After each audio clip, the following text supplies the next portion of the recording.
都说它是国产 ZA888，也不知道是不是，反正我不敢说。好，吃的啊！好，加油！哦，这发动机响听到没有？太严重了，一个行驶了5万多公里的发动机。像这个车系的话，我们平时搞的也比较少，还是先用解码器看一下它故障代码吧。解码器的故障代码显示这个凸轮轴相位，表示是这个发动机正时系统有问题。哎呦，这个凸轮轴调节电磁阀的滤网也没有堵塞，吸合也正常。一个汽油车，这个机油搞得像个柴油车一样，又黑又浑浊的样子。哦呦，这个机油黑漆漆的黑啊！哎呦，太脏了，是种脏法。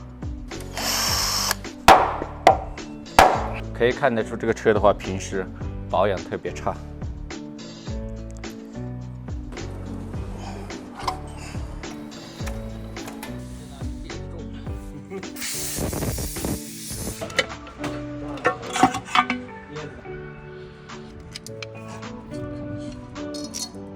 经过我们拆检发现，这个异响主要来源呢，就来源于排气凸轮的链轮。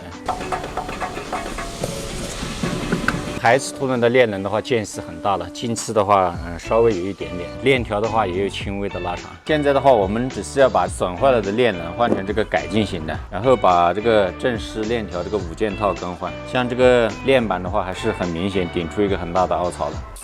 我们把这些零部件清理干净，就可以开始安装了。等条件好了，还是要早点买个超声波清洗，就方便的多了。用牙刷的话，费时费力的，一天还要被你们怼。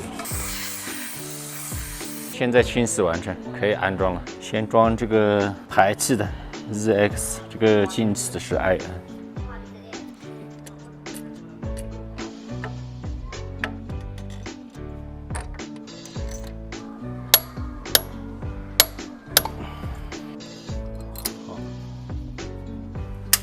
安装完成，再次确定一下这个正时字号。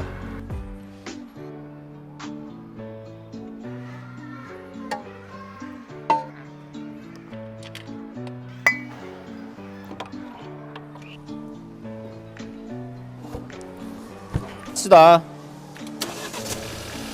加油！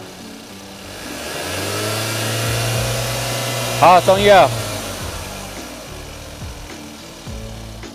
好，现在这个问题解决。都说它是国产 ZA888，也不知道是不是，反正我不敢说。